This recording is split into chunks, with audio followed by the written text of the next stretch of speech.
thing to put on the sled, and we'll start for Captain Roadside. Butch, stop watching TV a second. Call Spinner. Yeah? We've got a special visitor.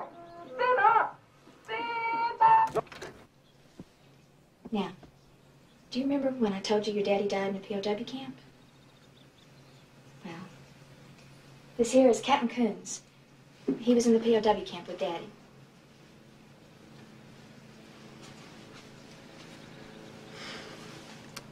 Hello, little man. Boy, I sure heard a bunch about you. See, I was a good friend of your dad's. We were in that Hanoi pit of hell together over 5 years.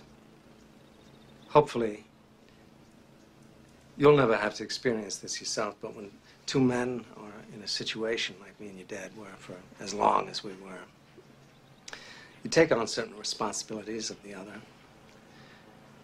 If it had been me who'd not made it, Major Coolidge, you'd be talking right now to my son, Jim. The way it turned out, I'm talking to you. Butch, I got something for you.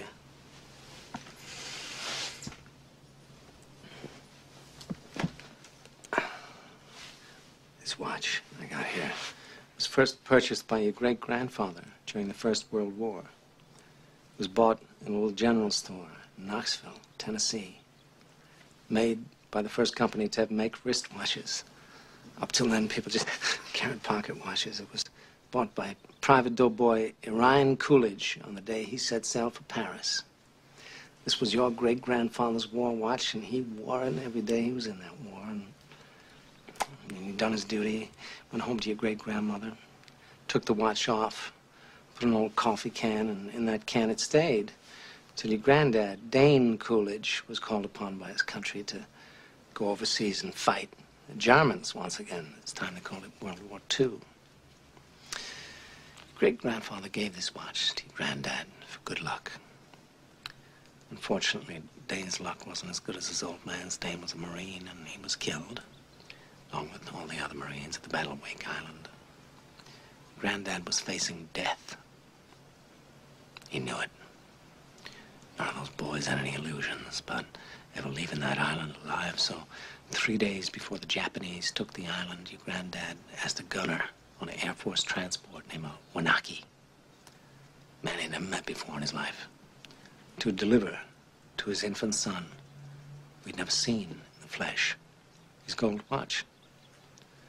3 days later, your granddad was dead, but Wanaki kept his word. After the war was over, he paid a visit to your grandmother, delivering to your infant father his dad's gold watch. This watch.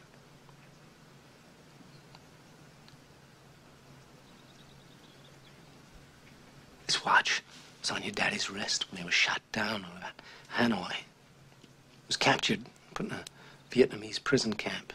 He knew that if the gooks ever saw the watch, it'd be confiscated, taken away.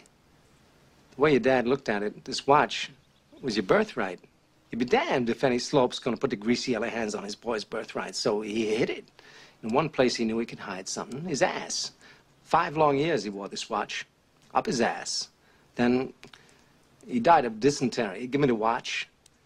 I hid this uncomfortable hunk of metal up my ass 2 years. Then, after 7 years, I was sent home to my family, and now, little man, I give the watch to you.